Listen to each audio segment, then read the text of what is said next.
하나님께서 오늘 우리에게 주시는 말씀 마가복음 10장 42절에서 45절 저와 여러분이 한 절씩 교독합니다. 그래서 예수께서는 그들을 곁에 불러놓고 그들에게 말씀하셨다. 너희가 아는 대로 이방 사람들을 다스린다고 자처하는 사람들은 백성들을 마구 내리누르고 고관들은 백성들에게 세도를 부린다. 그러나 너희끼리는 그렇게 해서는 안 된다. 너희 가운데서 누구든지 위대하게 되고자 하는 사람은 너희를 섬기는 사람이 되어야 하고 너희 가운데서 누구든지 으뜸이 되고자 하는 사람은 모든 사람의 종이 되어야 한다. 인자는 섬김을 받으러 온 것이 아니라 섬기러 왔으며 많은 사람을 구원하기 위하여 치를 몸값으로 자기 목숨을 내주러 왔다. 아멘. 예, 자리에 앉으시기 바랍니다. 드디어 12월입니다. 한 해의 끝자락에 도달했습니다. 한 해를 마무리하는 이때 늘 또 우리가 준비하는 것이 우리 예수 그리스도의 탄생하심을 기억하는 대림절이라고 하죠. 예수님의 오심. 구약의 성도들은 예수님이 약속하신 그 메시아가 오실 것을 기다렸던 대림이 있었다면 우리는 예수님의 이 성탄을 기억하는 대림, 그리고 다시 오실 우리 예수 그리스도를 기다리는 대림절이 바로 지금 이 기간입니다. 그래서 대림절 기간 동안 주님이 나를 위해서 오신 의미가 무엇인가, 예수님이 나를 위해서 오셨고 나를 위해 행하신 그 일들을 기억하는 그런 시간들이 되었으면 좋겠습니다. 제가 질문을 하나 할까요? 자, 제가 짐작이 가시는 분들이 있습니다. 반장을 했을 것 같은. 전 반장 한번 해봤다. 학교 다닐 때. 학교 다닐 때 내가 반장 한번 해봤다. 줄반장이라도. 예, 해보신 분이 없으십니까? 예, 그러면 뭐든 한번 1등 한번 해봤다. 1등. 예, 달리기든 공부든 아니면 뭐 계산 빨리 하는 거든, 예, 다 있죠. 우리가 살다 보면 반장을 해보고 싶을 때도 있고, 학창 시절에 공부를 하면 시험을 보면 나 꼴등 나야지, 나 빵점 맞아야지, 이런 사람 없잖아요. 이왕이면 잘 풀고 싶고, 이왕이면 100점 맞고 싶고, 이왕이면 선생님이 가르친 내용들 다 기억해서 외우고 싶고, 어쩌면 우리가 학교에서 으뜸이 되고 싶은 마음, 가정에서 으뜸이 되고 싶은 마음, 내게 주어진 일에서 으뜸이 되고 싶은 마음, 그렇게 해서 졸업을 하면 내가 무엇을 하든지, 비즈니스를 하든지 교사를 하든지 아니면 목회를 하든지 무엇을 하든지 그곳에서 하나님이 주신 그 사명을 최선을 다하고 싶은 마음이 우리 가운데 있는 것이 당연합니다. 그런데 이 으뜸이 되고 싶은 마음은 하나님이 주시는, 우리 안에 주시는 열정이라고 저는 생각합니다. 하나님께서 우리를 로봇처럼 만들지 않으셨잖아요. 너의 운명은 이렇게 결정했으니 너는 그대로 2등으로 살아, 3등으로 살아, 그렇게 살아가 아니라 하나님이 우리에게 이 땅을 어떻게 맡기셨습니까? 창세기 1장 28절 같이 한번 읽어보겠습니다. 시작. 하나님이 그들에게 복을 베푸셨다. 하나님이 그들에게 말씀하시기를 생육하고 번성하여 땅에 충만하여라. 땅을 정복하여라. 바다의 고기와 공중의 새와 땅 위에 살아 움직이는 모든 생물을 다스려라 하셨다. 정복하고, 그죠?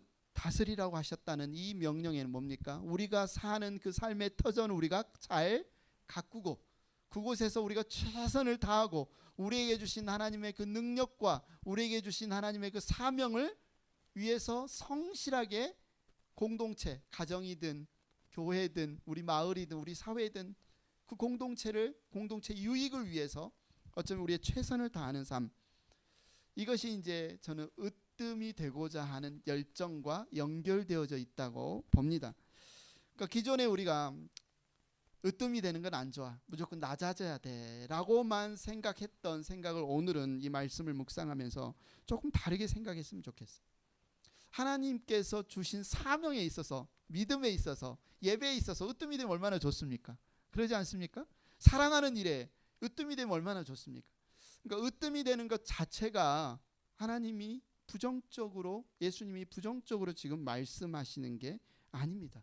으뜸이 되고자 하는 그 마음 자체는 결코 나쁜 것이 아니에요. 인류 역사상 으뜸이 되고자 하는 사람들이 많았어요. 그러니까 다른 말로는 탁월함, 어떤 자기 분야에 있어서나 어떤 인간됨에 있어서나 탁월함을 추구하는 사람들이 있었는데, 그중에 그리스 철학자, 여러분이 잘 아는 아리스토텔레스나 플라톤은 그 으뜸이 되는 지경을 아레테라고 불렀습니다. 아레테. 성경에서도 이 아레테라는 단어를 인용해서 베드로 전서에 보면 덕이라는 단어를 씁니다. 덕을 세우기 위하여. 사도 바울도 덕이라는 단어를 쓰는데, 바로 이 그리스 철학자들은 이 아레테, 덕의 지경에 이르기를 원했어요. 인간이 가지고 있는 잠재력을 최대한 탁월하게 발휘하는 그 지경이 되면, 그 위치가 되면 인간은 참 행복해질 거다. 이들은 이렇게 생각했어요. 인간됨의 최고 높은 그 지경에 이르기를 원하는, 그 으뜸이 되고자 하는 그런 마음이 있었어요. 동양은 어땠을까요? 동양. 공자를 비롯한 유가 철학자들은 그 삶을 군자의 삶이라고 이야기했습니다. 군자의 삶.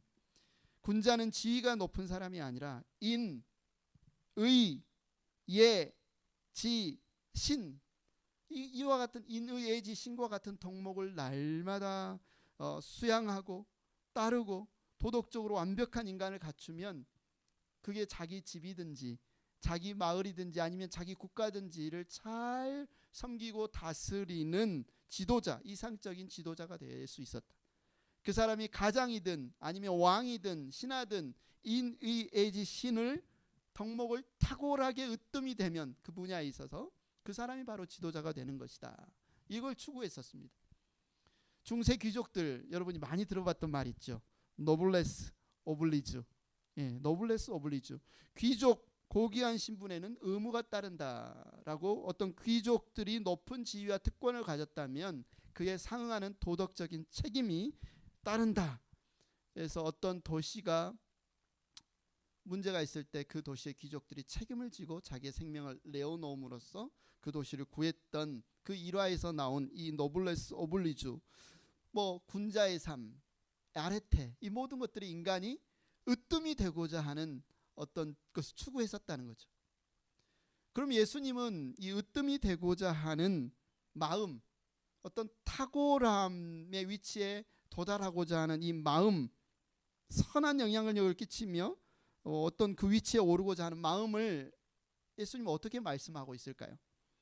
여러분이 오늘 많이 들었던 이 마가복음 10장 이 말씀, 많이 들었던 이 말씀에서 예수님은 우리에게 이 으뜸이 되고자 하는 마음에 대해서 가르쳐주고 있습니다. 그런데 제자들은요, 으뜸이 되고자 했어요. 어디서 으뜸이 되고자 했냐면, 오늘 이야기를 잘 보면 예수님의 12 제자들 가운데에서 으뜸이 되고자 했어요. 그런데 그 으뜸이 되고자 하는 게 예수님이 생각하시는 방향이 아니라 이 세상 사람들이 추구하는 방식으로 으뜸이 되고자 했어요. 그래서 오늘 말씀을 통해서 예수님은 너희들이 으뜸이 되고자 하는 것은 좋아. 그러나 너희들이 으뜸이 되고자 하는 그 내용과 방식은 완전히 달라야 돼 라고 오늘 말씀에서 가르쳐주고 있습니다. 여러분, 오늘 말씀 읽기 전에 마가복음 10장 37절에 보면요, 예수님의 두 제자 중 야고보와 요한이 예수님께 강청을 합니다. 뭐라고 강청을 하냐면, 선생님께서 영광을 받으실 때 하나는 선생님의 오른편에, 하나는 선생님의 왼편에 앉게 해주세요. 12명의 제자들 중에서 1위, 2위, 오른팔, 왼팔이 되게 해주세요 라고 이 표현들을 보면요, 앉게 하여 주십시오, 반드시 그렇게 해 주십시오 라고 요청하는 이들은 알려지기로는 야고보와 요한은 예수님의 모계 쪽의 사촌이라고 알려졌어요. 친인척이니까 얼마나 그런, 마땅히 우리가 예수님의 오른팔 왼팔 돼야 되지, 그 누구보다 우리가 더 가까운데, 이렇게 주장할 수 있지 않겠습니까? 그러니까 예수님께 로비를 하는 거예요. 우리는 당연히 이 12 제자들 중에 예수님의 오른쪽 왼쪽에 우편이 될 수 있습니다. 그런데 이 나머지 10제자가 야고보와 요한의 이야기를 듣고 41절에 보니까 어땠어요?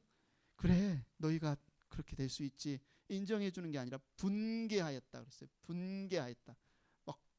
그리고 다른 성경에 보니까요, 지금 예루살렘으로 올라가고 있습니다.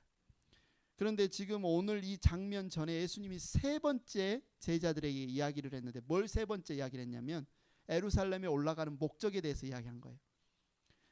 나와 너희가 지금 예루살렘에 올라가는데 내가 예루살렘에 올라가면 제사장과 율법학자들에게 잡혀가서 고난을 당하고 죽게 되고 죽은 지 사흘 만에 다시 살아나게 될 것이다 라는 고난에 대해서, 예수님이 받을 고난에 대해서 3번이나 이야기를 했는데도 제자들의 마음속에, 머릿속에는 뭔만 있습니까? 어떻게든 예수님 옆에서 예수님의 제자로서 영광의 자리에 오르고자 하는, 으뜸이 되고자 하는 그 열망에 사로잡혀 있습니다. 으뜸이 되고자 하는 것은 좋아요. 그런데 그들이 생각하는 으뜸이 되는 삶의 내용이나 그 방식에는 심각한 문제가 있었다는 거죠. 그것이 바로 예수님이 지적하고 있는 말씀입니다. 그런데 그들이 생각하는 으뜸이 되는 그 모습, 으뜸이 되는 방식이 어디에서 왔냐? 창세기 3장 5절에 보면 사탄이 뱀의 모양으로 아담과 하와를 속이죠. 하와에게 이렇게 이야기합니다. 하나님은 너희가 그 나무의 열매를 먹으면 너희의 눈이 밝아지고 하나님처럼 되어서 선과 악을 알게 된다는 것을 아시고 그렇게 말씀하신 것이다. 사탄이 말하는 으뜸은 뭐예요? 사탄이 생각하는 방식의 으뜸, 사탄이 하와에게 이야기하는 으뜸이 되는 방식은 네가 하나님이 되는 거다. 네가 하나님의 자리를 차지하는 거야. 하나님이 지금 선과 악을 구별하여서 너에게 알려주고 너는 그 선과 악의 말씀을 듣고 따라 사는 존재인데 너 그렇게 하지 말고 네가 으뜸이 돼. 네가 하나님보다 더 으뜸이 되어서 네가 하나님의 자리에 앉아서 너희 스스로가 선과 악의 기준이 되어라 라고 유혹합니다. 마치 이것을 들으면, 이 말을 들으면 진짜 으뜸이 되는 것 같아요. 맞아. 내가 왜 하나님 말을 들어야 돼? 내가 스스로 하나님처럼 그 자리에 선과 악을 판단하면 내가 정말 자유롭지 않을까? 내가 정말 높은 자리에 올라가는 것이지 않을까? 이 거짓말로 하와를 꼬이죠. 아담을 꼬이죠. 그러면서 인간이 생각하는 으뜸은 뭐냐면 자기 중심적인 으뜸의 생각에 사로잡히게 됩니다. 다른 말로 그것은 압제고, 다른 말로 그것은 굴림이죠. 다른 사람을 자기 아래 두는 것을 으뜸이 되는 거라고 생각해요. 다른 사람들을 내가 원하는 대로 압제하는 것을 으뜸이 되는 거라고 생각해요. 이런 으뜸이 되는 생각은 어디에서 왔느냐? 바로 사단의 생각에서 왔다는 거죠. 이런 사탄의 거짓말은 하나님의 사랑과 공의의 통치 방식. 여러분, 선악과를 드시고요, 그 선악을 알게 하는 실과를 먹지 말고 이 동산에 있는 실과는 무엇이든 먹어도 되고 하나님의 말씀대로, 하나님의 법대로 살아가는 삶은요, 하나님의 사랑과 공의 안에서 사는 삶의 방식이에요. 하나님의 다스리심 안에서 사는 삶의 방식이에요. 사탄은 그것이 너는 정말 하나님의 압제 아래 있어라고 있는, 하나님의 압제가 아니죠. 하나님은 공의로우신 분이고 하나님은 사랑이 많으신 분인데 그분의 질서 아래에서 내 자유의지를 가지고 살아가는 삶을 살고 있던 아담과 하와에게 사탄은 어떻게 꼬십니까? 야, 하나님 말 안 들어도 돼. 네 하고 싶은 대로 해도 돼. 네가 주인이 되어서 마음껏 살아도 돼. 막상 이 말을 들을 때 아담과 하와는 정말 자신이 자유롭게 되었다고 착각을 하게 됩니다.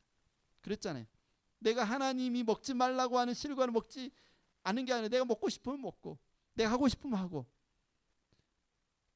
이렇게 하는 것이 진정한 자유라고 생각하고 행동을 했는데 그 결과는 진정한 자유를 누렸습니까? 아니요. 죄의 노예가 되었습니다. 죽음의 노예가 되었습니다. 거짓말이었던 거죠. 사탄은 인간에게 네가 으뜸이 돼, 하나님처럼 으뜸이 되면 너는 자유를 누리게 돼 라고 했는데 사실은 죄의 노예, 죽음의 노예가 되어버렸고 그 결과 아담과 하와의 후손인 저와 여러분에게도 계속 그 영향을 미치고 있는 것이죠. 바로 예수님이 오늘 10장 42절 43절에서 말씀하고 있는, 다시 한번 읽어볼까요? 10장 42절 43절 시작. 너희가 아는 대로 이방 사람들은 다스린다고 자처하는 사람들은 백성들을 마구 내리누르고 고관들은 백성들에게 세도를 부린다. 그러나 너희들끼리는 그렇게 해서는 안 된다. 이 방식이요. 으뜸이 되는 것은 당연히 누군가를 위해서 짓누르는 사람이 되는 거야. 마구 내리누르는 사람이 되는 거야. 으뜸이 되는 것은 내가 하고 싶은 대로 마구 해도 돼. 세도를 부려도 돼. 라고 하는 거야. 이 삶의 방식이 어디서 왔어요? 시작의 근원이 어디서 왔어요?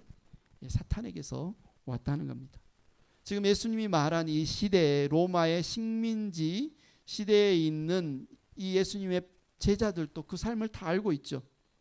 로마인들이요, 세금을 징수합니다. 얼마 내? 안 내면 어떻게 합니까? 잡아다가 감옥에 가두거나 채찍질을 하거나, 그래도 말을 안 들으면 십자가에 못 박거나 마구 짓누르는 일들을 합니다. 세도를 부리는 고관들은 어떻습니까? 자기의 권력을 이용해서 특권을 누리고 약한 자들에게 위세를 부리고 자기의 사리사욕을 채웁니다. 이러한 이방인들의 으뜸이 되는 자리에서 살아가는 삶의 방식은 절대로 하나님에게서 나온 것이 아니고 하나님이 기뻐하는 것도 아니고 사탄의 거짓말에서 시작된 으뜸의 삶이라는 거죠. 으뜸의 내용이라는 거죠. 으뜸의 방식이라는 거죠. 예수님은 이것을 좀 지적하는 겁니다. 제자들에게. 너희들이 으뜸이 되고자 하는 것은 괜찮아.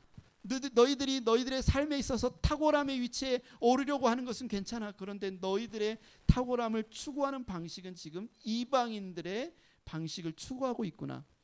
그 방식은 사단에게서 시작된 세상의 방식을 추구하고 있구나 라고 말하고 계시는 거죠. 여러분, 그러나 우리 행복은 하나님의 사랑과 공의의 질서 안에서만 가능합니다. 왜냐하면 우리는 하나님의 형상대로, 하나님의 성품대로 지음받았기 때문에 하나님의 법 안에서, 하나님과의 사귐 안에서, 하나님의 그 공의롭고 사랑하는 성품 안에서만 우리는 참된 행복을 누릴 수가 있어요. 우리가 창세기 26장 27절, 1장 26절 27절 우리 성경 공부를 통해서 배웠죠. 하나님이 그분의 형상으로 우리를 지었을 때, 야, 너희들끼리 힘센 사람, 힘 약한 사람을 막 내리눌러. 너희들 중에 똑똑하고 공부 잘하고 힘센 사람이 세도를 부려라고 창조하신 게 아니지 않습니까? 하나님이 인간을 그분의 형상대로, 그분의 모양대로 창조하셔서 이 만물을 다스리게 하실 때는요, 마구 짓누르거나 세도를 부리는 방식으로 으뜸이 되라고 지금 인간을 창조하신 것이 아닙니다. 오히려 하나님 안에서 다스리심을 받으면서 청지기로서의 사명을 감당하라고 우리를 부르시는 거죠. 오히려 섬김이란 단어가 굉장히 우리가 사는 시대는 왜곡이 돼 있잖아요. 돈 없는 사람이 섬기지, 가난한 사람이 부자를 섬기지, 힘없는 사람이 힘센 사람을 섬기지, 약한 사람이 강한 사람을 섬기지라는 게 우리의 생각 가운데 뇌리에 박혀 있는데, 이것조차도 우리의 타락한 생각이라는 겁니다. 왜 그렇습니까? 여러분, 식사를 준비하는 사람이 섬기는 건가요? 식사를 먹는 사람이 섬기나요? 식사 준비하는 사람이 섬기는 거 맞죠? 자동차를 만드는 사람이 섬기는 사람인가요? 자동차를 타는 사람이 섬기는 사람인가요? 자동차를 만드는 사람이 섬기는 사람이죠. 그렇다면 아담과 하와가 살 수 있는 모든 것을 만드신 분이 누군가요? 하나님이죠. 아담과 하와가 먹을 수 있는 나무를 만드셨습니다. 아담과 하와가 마실 수 있는 물을 만들었습니다. 아담과 하와가 딛고 설 수 있는 땅을 만들었습니다. 아담과 하와가 숨 쉴 수 있는 공기를 만드셨습니다. 그러면 지금 아담과 하와가 하나님을 섬기는 건가요? 하나님이 아담과 하와를 섬기는 건가요? 하나님이 섬기고 계시잖아요. 하나님이 섬기고 계시잖아요. 창세기의 이야기를 보면 하나님은 섬기시는 분이에요. 섬김은 힘 약한 사람이 힘 센 사람을 섬기는 게 아니고, 가난한 사람이 어쩔 수 없어서 부자를 섬기는 게 아니고, 오늘 성경에서 이 세상이 시작할 때 내용을 보면 섬김은 하나님이 먼저 시작하셨다는 거예요. 왜요? 그분의 사랑과 공의 아래서 즐거이 아담과 하와를 섬기고 계시고, 자기의 자녀 삼으신 아담과 하와를 섬기고 계시는 것이 우리 창세기에 보면 나옵니다. 그래서 여기에서 행복이 있는 거예요. 섬김에서 행복이 있는 거예요. 하나님의 이 공의와 사랑의 통치 질서 아래서 내가 머물면서 내게 주신 것으로 누군가를 섬긴다는 것은 하나님의 성품을 닮은 것이고 하나님의 일을 대행하는 것이지, 내가 힘이 없으니까, 내가 돈이 없으니까, 내가 무서우니까 누군가를 섬기는 게 아니라는 겁니다. 여러분, 사탄의 거짓말에 속아서 내가 이 세상에 가장 높은 곳에 올라서 가장 부자가 돼야지, 내게 주어진 모든 욕망을 다 이루어야지라고 했던 인물 중에 한 명, 요즘 뉴스에 뜨겁게 오르내리고 있는 제프리 앱스타인, 여러분 들어보셨죠? 제프리 앱스타인. 평범한 가정에서 태어났다고 해요. 아버지는 공무원이었고 어머니는 보조교사였는데, 이 사람도 선생님을 하다가 학부모 중에 아주 부자인 학부모를 만나서 그분의 연결로 금융업에 들어갔고, 그 인맥을 타고 엄청난 떼부자가 됐습니다. 그리고 그 돈과 인맥을 통해서 수많은 정계, 재계, 전 세계, 영국의 왕자까지 인맥을 가지고 그 모든 인맥들을 사용해서 자기가 이루고자 하는 엄청난 부와 권력을 누렸다고 해요. 누구에게도 구애받지 않고 자기의 욕망만을 따르는 절대적인 자유를 추구했던 인물입니다. 그러다 보니 세상 법이 우스워요. 왜요? 검사도 알고 대통령 알고 정치인도 알고 어떻게든 자기가 어떤 잘못을 해도 빠져나갈 자신이 있었나 봐요. 미성년자와 약한 자들을 인신매매하기도 하고 그들을 성적으로 착취하고 약한 자들에게 고통 주는 압제와 굴림의 위치에 있었죠. 첫 번째 검찰에 기소됐을 때 너무 쉽게 풀려났고, 그러나 나중에 다시 검찰의 법의 심판을 받고 감옥에 갇혔을 때 알려지기는 굉장히 의심스러운 방법으로 죽었다고 알려져 있습니다. 요즘도 제프리 앱스타인이라는 이름이 전 세계에서는 우리 자녀도 저렇게 키워야 되겠다라고 한 사람이 있을까요? 저렇게 부자가 되고 저렇게 자기 하고 싶은 데를 뭐든지 할 수 있는 으뜸이 되고자 하는 저런 으뜸의 인물로 제프리 앱스타인을 꼽는 부모가 있겠습니까? 전 세계 많은 사람이 그의 이름을 안다면 다 저렇게는 살지 말아야지라고 이야기하지 않겠습니까? 여러분, 사탄은요, 네 하고 싶은 대로 다 해. 네 하고 싶은 대로 다 해. 네가 원하는 것은 무엇이든지 누려라고 하는 이 속임수에는, 거짓말에는 우리의 삶을 불행과 파괴와 혼돈으로 이끕니다. 하나님을 떠나서 내가 하나님이 자리에 올라서 내가 이 세상에 누군가 위에 군림하면서 압제하려는 으뜸이 되고자 하는 삶의 방식은요, 우리 자신을 불행하게 만드는 사탄의 통치 방식입니다. 예수님은 그렇게 너희들 으뜸이 되고자 하지 마. 너희들 그렇게 으뜸이 되고자 하지 마. 우리의 참된 행복은 하나님의 공의와 질서 아래 있어야 돼. 하나님이 정하신 통치 방식 아래 있어야 돼. 하나님께서 우리를 창조하신 그 섬김의 자세, 하나님이 우리를 창조하셔서 섬겨주셨던, 그리고 우리에게 주셨던 그 사명의 자리에 설 때 너희가 정말 온전한 으뜸이 되는 거고, 그 삶이 정말 너희를 행복하게 해 라고 오늘 제자들에게 지금 말씀하고 계신 것입니다. 사탄이 하와와 아담을 속여서 사람들이 으뜸이 되는 것은 이런 삶이야 라고 거짓말에 속아서 하나님과의 관계가 끊어지고, 짐승이 무서운 게 아니라요, 사람이 무섭잖아요. 세상이 그렇게 됐잖아요. 짐승이 무서운 게 아니라 사람이 더 무섭고 사람이 더 나를 공격하는 죄인이기 때문에 이 죄와 사망의 압제 아래 놓인 우리를 어떻게 다시 그러면 하나님의 이 공의와 사랑의 다스림 가운데 돌아오게 하셨을까? 여기에 바로 대림절에 놀라운 기쁨이 있습니다. 그래서 하나님이 보내주신 거예요. 한 분을 보내주신 거예요.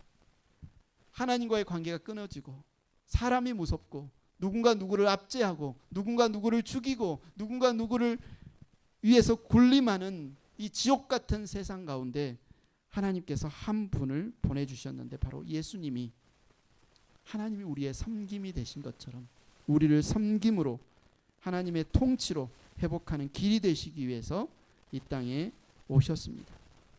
바로 크리스마스, 성탄, 바로 예수님이 오신 이 날, 이것이 바로 대림절인데, 이 날을 기다린 날이 대림절인데, 거기에는 어떤 의도가 있느냐? 내가 너희를 다시 나의 사랑 가운데로 회복시키겠다.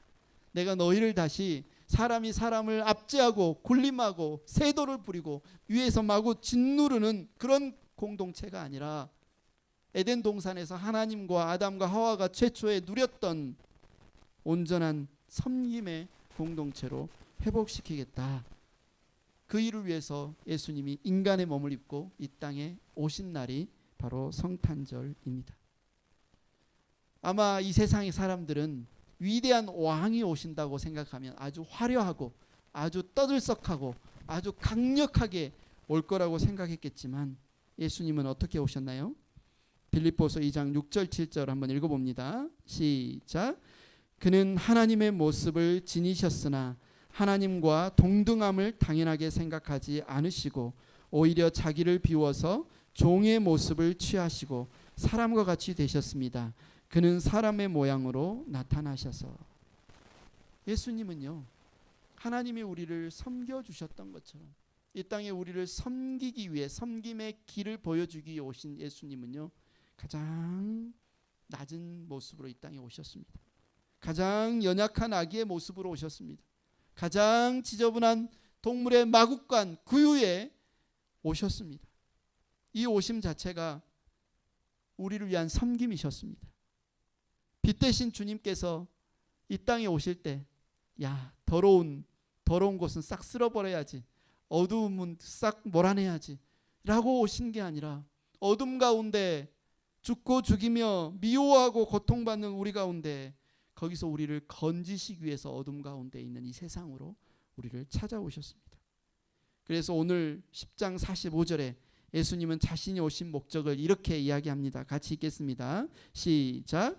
인자는 섬김을 받으러 온 것이 아니라 섬기러 왔으며 많은 사람을 구원하기 위하여 치를 몸값으로 자기 목숨을 내주러 왔다.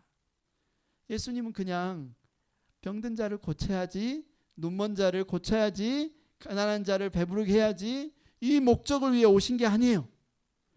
10장 45절에서 예수님은 분명하게 이야기합니다. 내가 온 것은 죽기 위해 왔다. 누구를 위해 죽기 위해 왔다? 죄와 죽음과 사탄의 노예가 되고 포로가 돼 있는 그들에게 내가 목숨값으로 내 목숨값을 치르고 그들을 자유케 하기 위해서 왔다. 예수님은 그것을 위해서 오셨어요. 우리를 자유케 하시기 위해서, 우리에게 생명을 주시기 위해서 오셨습니다. 좀 전에 제프리 앱스타인이 사단의 거짓말에서 살았다면 하나님의 통치 방식, 사랑과 공의의 삶의 방식을 위해서 살았던 한 인물을 저는 기억합니다. 20세기 가장 위대한 선교사 중에 한 명인 짐 엘리엇, 아마 여러분도 들어보셨을 겁니다. 짐 엘리엇이 했던 말 중에 유명한 말이 있죠. 잃어버릴 수 없는 것을 얻기 위해 지킬 수 없는 것을 포기하는 자는 결코 바보가 아니다. 잃어버릴 수 없는 것, 그것을 얻기 위해 지킬 수 없는 것을 포기하는 자는 바보가 아니다. 누가 보아도 이 사람은 뭐라고 부르더라? 스펙이 좋아요. 좋은 대학을 졸업했고 누가 봐도 촉망받고, 야, 그냥 자신의 대학 졸업 이후에 성공을 원하면 얼마든지 이 세상에서 생각하는 성공의 삶을 살아갈 수 있는, 그는 안정된 삶을 살 수 있었음에도 그걸 포기하고 선교사로 지원합니다. 에콰도르의 아우카족, 그 누구도 가본 적이 없고 복음을 전해본 적이 없는 이 미전도 종족에게 복음을 전하기 위해 갔다가 1956년 친구들과 함께 아우카족 창에 찔려서 죽게 됩니다. 누가 생각하면 참 미련하죠. 아니, 그래, 선교사가 됐으면 죽지 말고 열심히 전도해서 그곳에 많은 사람의 복음을 전하고 교회를 세우든, 야, 그런데 복음도 못 전해보고 내리자마자 도착하자마자 창에 찔려 죽어? 얼마나 허무한 목숨이야? 얼마나 아까운 목숨이야? 얼마나 실패한 인생이야? 라고 생각할 수 있지만, 사람들은 무모한 죽음이라고 말했지만 이 엘리엇과 친구들의 이 선교 이야기는 전 세계 사람들에게 엄청난 감명을 줬고 도전을 줬고, 수많은 사람들이 엘리엇의 이야기를 듣고 선교사로 헌신하는 열매를 거뒀습니다. 그리고 엘리엇의, 그리고 친구들의 아내들이 엘리엇과 그 친구들을 대신해서 그 아홉 가족에게 가서 복음을 전했고 수많은 사람들이 예수님을 믿는 열매를 맺혔습니다. 지금 엘리엇의 삶은 한마디로 예수님처럼 자신의 생명을 대속물로 내어주는 섬김의 삶이 무엇인지를 실제로 보여주는 예라고 볼 수가 있습니다. 행복한 교회 가족 여러분, 으뜸이 되었으면 좋겠어요. 여러분이 으뜸이 되었으면 좋겠는데 어디에서 으뜸이 되었으면 좋겠냐면 하나님의 나라에서 으뜸이 되었으면 좋겠습니다. 사탄의 삶의 방식에서, 사탄이 속이는 거짓말의 삶에서 으뜸이 되는 것이 아니라 바로 예수님은 으뜸이 되시기 위해서 인간이 되셨고 으뜸이 되시기 위해서 자기의 목숨을 내어주시면서 저와 여러분을 구원하신 그 섬김에 있어서 우리가 으뜸이 되었으면 좋겠습니다. 예수님이 우리를 위해 죽으심으로 하나님과 우리의 사이가 화목되었고 우리가 죄에서 해방되었고 우리가 영원한 생명을 누리게 되었습니다. 12월 한 달 동안 이 섬김에 대해서 나누기를 원합니다. 예수님은 왕이신데요. 왕이신데 섬기시는 분이에요. 보통 왕은 섬김 받는 사람이지 섬기는 사람이 아니잖아요. 그런데 예수님은 왕이 분명하신데 섬기시는 분이셨어요. 섬기는 왕. 그렇다면 예수님을 따르는 저와 여러분은 어떠해야 되겠습니까? 이제 우리도 섬김으로 하나님의 통치에 동참하는 삶을 살 때 그 안에 참된 행복이 있습니다. 그 안에 참된 능력이 있습니다. 오늘 말씀에 제자들에게 하실 때 너희들이 으뜸이 되고자 하는 자, 누구든지 위대하게 되고자 하는 자는 낮아서 섬기고 누구든지 으뜸이 되고자 하는 자는 다른 사람의 종이 되어야 할 거다라고 예수님 말씀하실 때 위대하게 되고자 하는 그 자체를 예수님이 책망하지 않으셨어요. 으뜸이 되고자 하는 그 자체를 책망하지 않으셨어요. 그러나 세상의 방식대로 으뜸이 되어서는 안 된다는 겁니다. 사탄의 거짓말에 속아서 다른 사람을 짓누르고 다른 사람을 이용하고 다른 사람을 압제하는 일에 으뜸이 되어서는 안 된다고 오늘 말씀하고 있습니다. 우리는 하나님의 나라에서 으뜸이 되어야 돼요.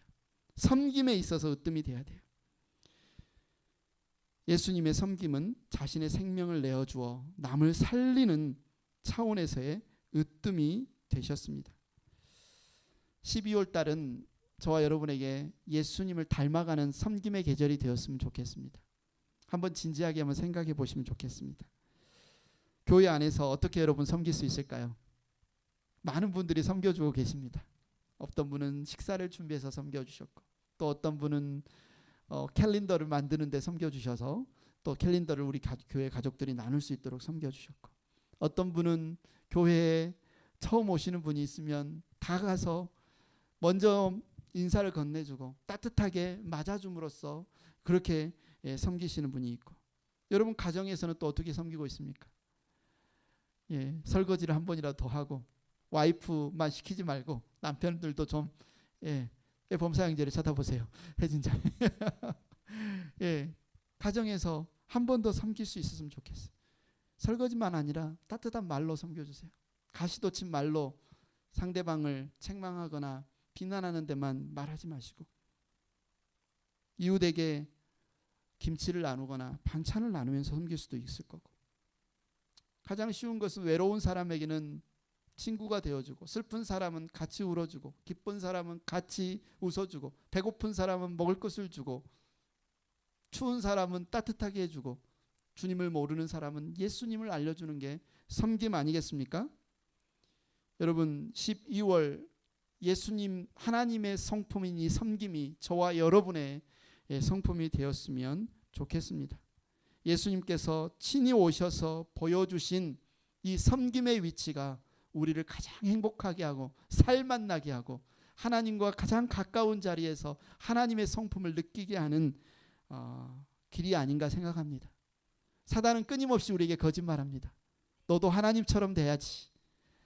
네가 선과 악을 구분하는 네가 네 삶의 인생의 주인이 돼야지. 그 길을 따랐던 수많은 인물들 중에 하나가 제프리 앱스테인인데 그 자리에 여러분이 굳이 서지 않으시기를 바랍니다. 예수님은 제자들에게 이야기합니다. 너희는 절대로 이방인들과 같이 군림하고 압제하는 자리에 서지 말라. 나를 따라서 너희들이 정말 위대하게 되었으면 좋겠고 너희 정말 으뜸이 되었으면 좋겠는데 그것은 다른 이들을 섬기는 자리이고 다른 이들의 종이 되는 자리이다라고 말하는 오늘 이 말씀을 기억하면서 12월 한 달 동안 섬김이 여러분에게 부담이나 짐이나 부정적인 단어가 아니라 바로 우리 아버지 되신 하나님의 성품이고 예수님이 오셔서 가장 분명하게 실천하시면서 보여주신 삶의 방식이 바로 섬김의 방식이었던 것을 여러분이 기억하시면서 여러분 안에서 섬김이 이렇게 하면 좋겠네요. 섬김의 부자 되세요. 섬기는 부자 되세요 라고 말하고 싶습니다. 찬양팀 앞으로 나오시고요. 이 시간 같이 함께 이 찬양 드리시면 좋겠습니다. 다 같이 자리에서 일어나셔서 빛 되신 주 함께 찬양 드리겠습니다. 어둠 가운데 있던 우리를 비추시기 위해서 섬기시기 위해서 오신 우리 예수님을 환영하고 기뻐하면서 우리 찬양 함께 드리겠습니다.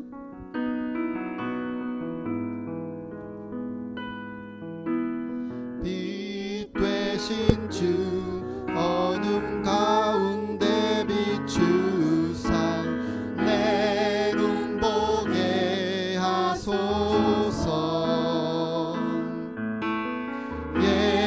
예배하는 선한 마음 주시고 산소망이 되시네. 주를 경배하리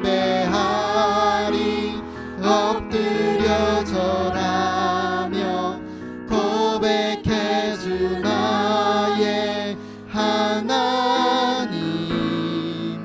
오 사랑스런 주님 존귀한 예수님 아름답고 놀라우신 주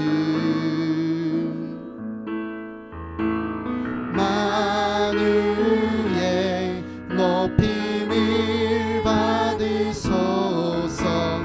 영광 중에 계신 주 겸손하게 이 땅에 임하신 주 높여 찬양하리라. 나 주를 경배하리 엎드려 절하며 고백해 주 나의 하나님. 오 사랑스런 주님 존귀한 예수님 아름답고 놀라우신 주. 나 주를 경배하리 나 주를 경배하리 엎드려 절하며 고백해 주 나의 하나님. 오 사랑스런 주님 존귀한 예수님 아름답고